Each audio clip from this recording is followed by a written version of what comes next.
Bismillahirrahmanirrahim. Assalamualaikum warahmatullahi wabarakatuh. Alhamdulillahirabbil alamin. Salatu wassalamu ala asrafil anbiya'i wal mursalin wa ala alihi washabihi rasulillahi ajmain. Rabbi shrah li sadri wa yassir li amri wahlul 'uqdatam min lisani yafqahu qawli. Alhamdulillah, saudara, setelah beberapa hari kita break berkaitan dengan postingan perbandingan agama, hari ini saya mau menyampaikan rasa kegembiraan bahwasanya buku yang cukup lama saya cari, ya, buku ini berjudul The Five Gospel. Buku ini adalah hasil dari seminar dan penelitian yang dilakukan oleh 76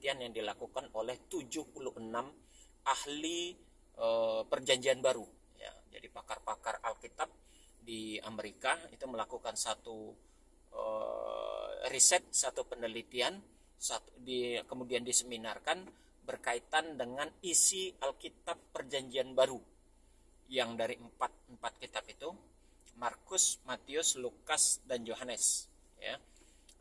Luar biasa hasilnya, saudara, yang dari hasil seminar yang mereka lakukan.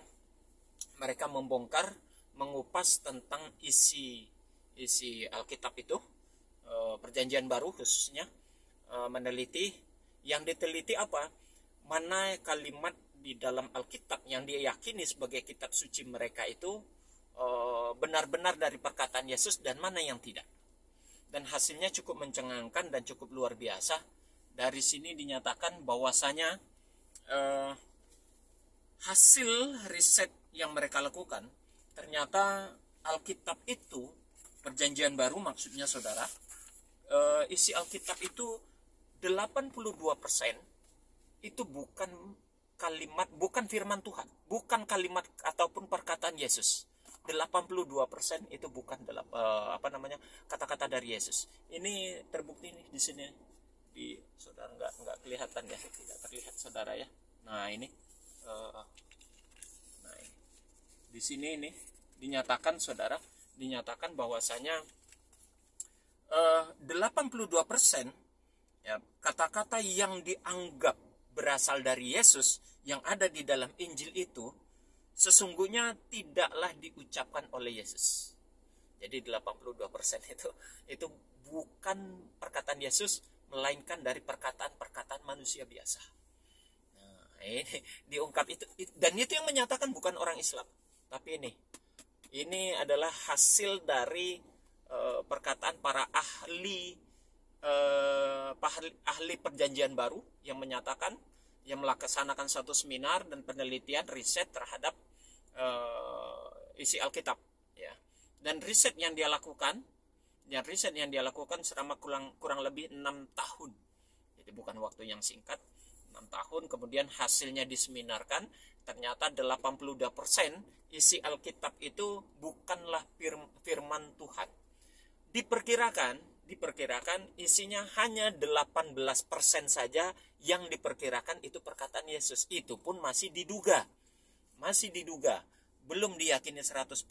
Hanya sebagian kecil yang diyakini itu benar-benar perkataan Yesus. Kalau dalam aslinya ini, kitabnya ini atau buku ini, tulisan-tulisan itu ada yang berwarna merah, ada yang berwarna hitam, ada yang berwarna pink, ada yang berwarna abu-abu. Ini kalau yang ini nih terjemahan bahasa Indonesia, aslinya adalah berbahasa Inggris. Yang berbahasa Inggris itu saya punya dalam bentuk file PDF. Ini yang dalam arti bahasa Indonesianya.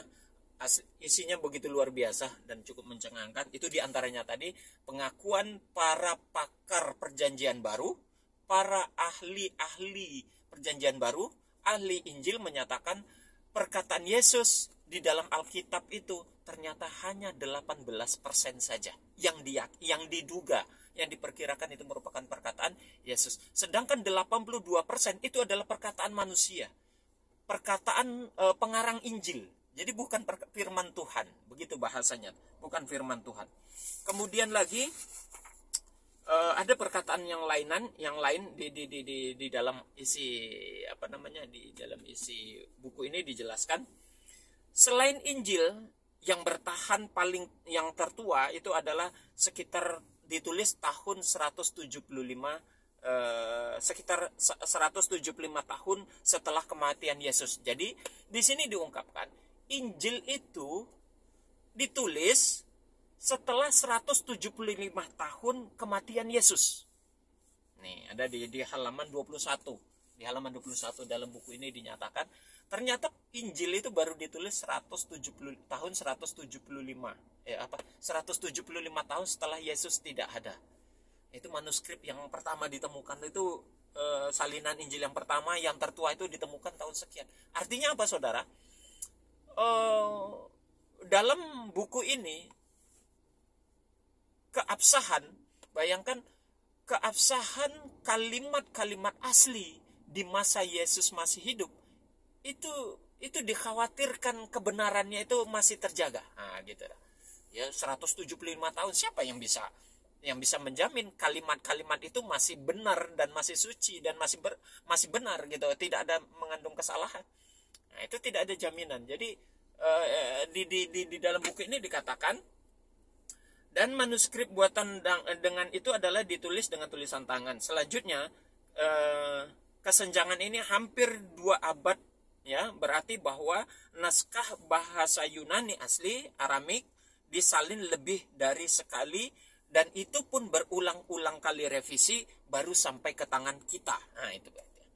Jadi manuskrip yang ada itu sudah berkali-kali direvisi, sudah berkali-kali diulang, diperbaiki, baru ada yang sampai kita.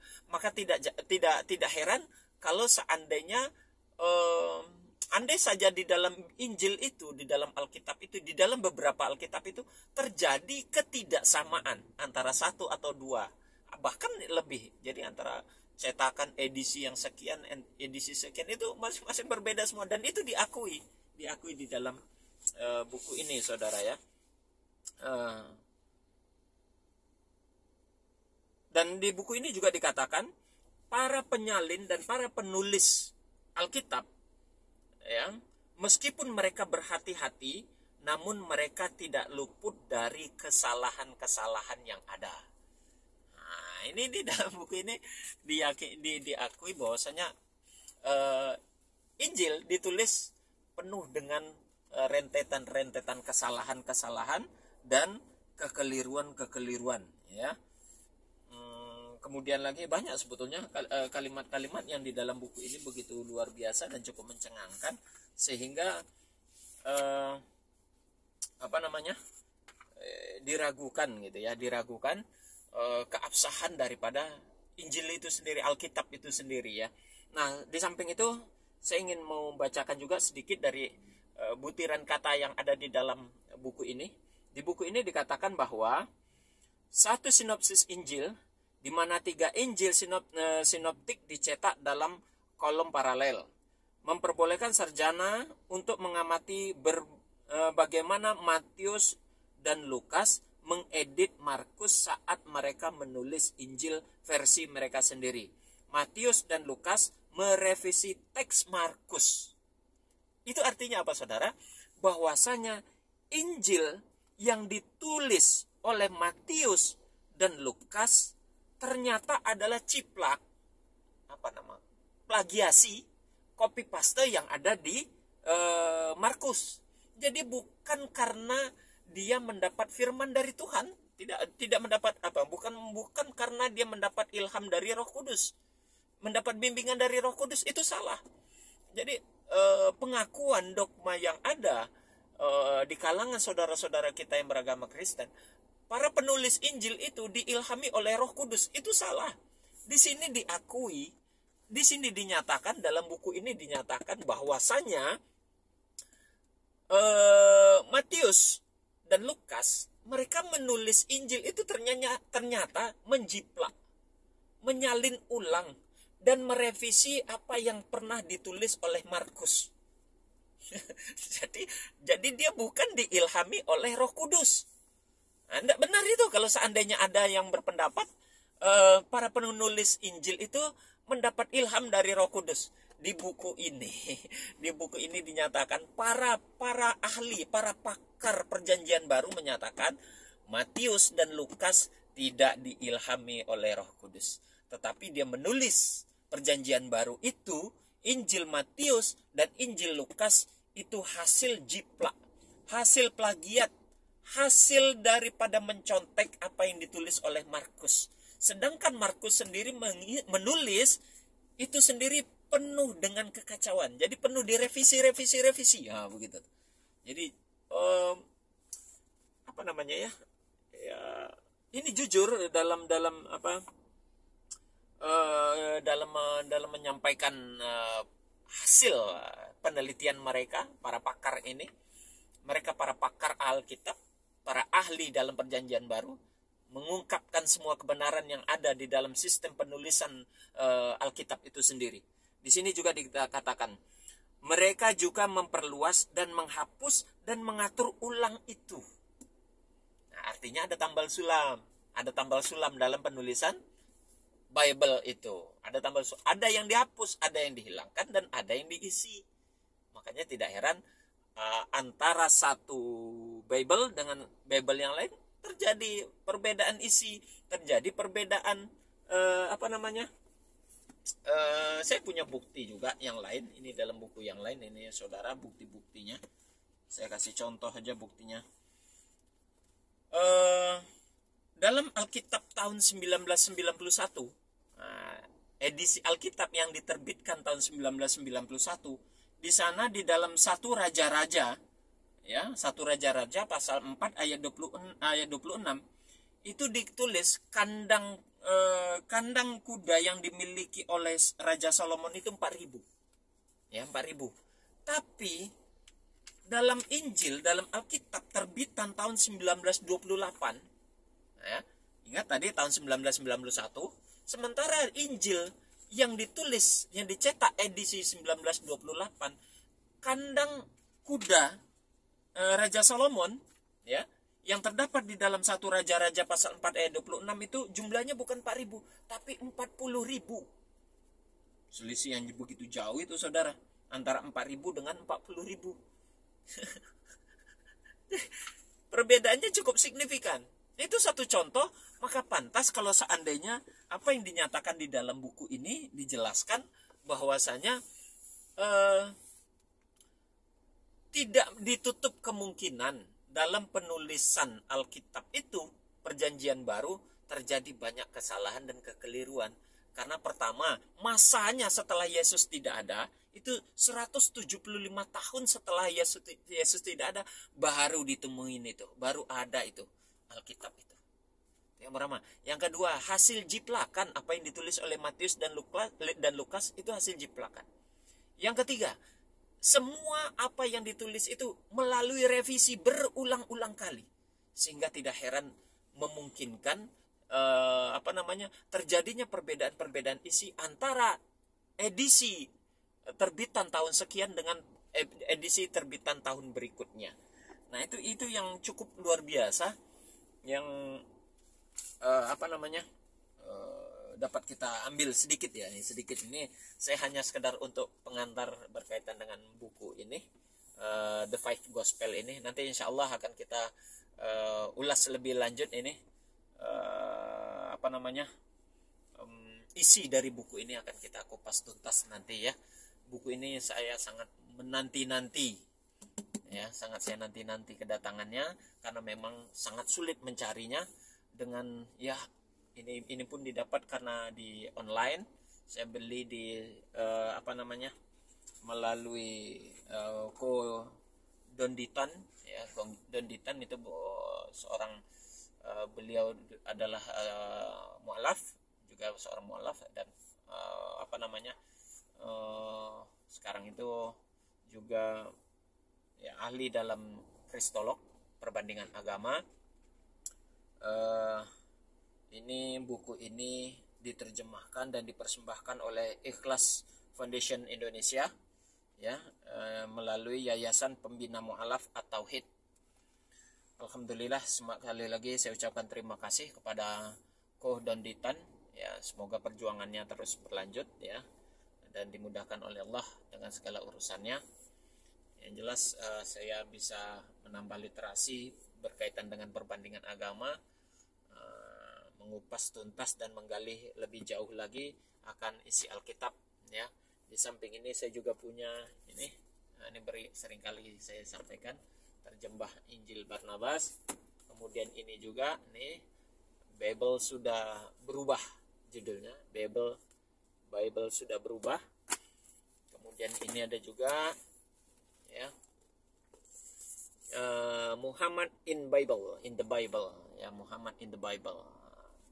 Kemudian lagi ada ini kelihatan saudara, ini ajaran Kristen, perjalanan dari kenyataan ke khayalan. Kemudian lagi ini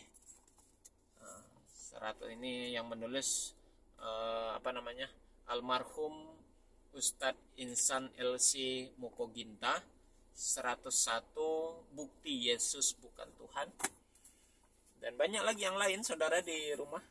Ada lagi nih dialog seputar Trinitas dan ya beberapa buku lainnya lah, The Choice dan lain sebagainya. Ada juga Injil-Injil yang beberapa edisi terbitan tahun-tahun yang berbeda, dan itu cukup menunjang daripada pembahasan ke depan nantinya. Sekali lagi ini yang yang begitu luar biasa dan cukup ditunggu di nanti pembahasan kita nanti akan merujuk kepada ini berkaitan dengan perbandingan agama ya saudara, yang menginginkan buku ini nanti bisa dicari melalui channel YouTube-nya Donditan ya. Harganya cukup lumayan, Rp500.000 satu buku ini ya, Rp500.000 belum ongkos pengiriman ya. Buku ini cukup tebal dan ukurannya cukup besar. Ini seukuran A4. Ukuran A4. HPS A4 itu ukurannya cukup besar. Ya, full A4 ini. Dari A4 itu kalau jumlah halamannya sekitar 635 halaman. Buku ini cukup tebal dan cukup besar begitu saudara. Ini nanti yang akan menjadi bahan referensi buat kita untuk menggali kembali tentang kajian-kajian perbandingan agama ataupun kristologi. Demikian saudara, kita akhiri. Semoga untuk pencerahan saja dan mengingat saja, semoga pengantar ini bermanfaat juga buat kita semua. Demikian, Assalamualaikum warahmatullahi wabarakatuh.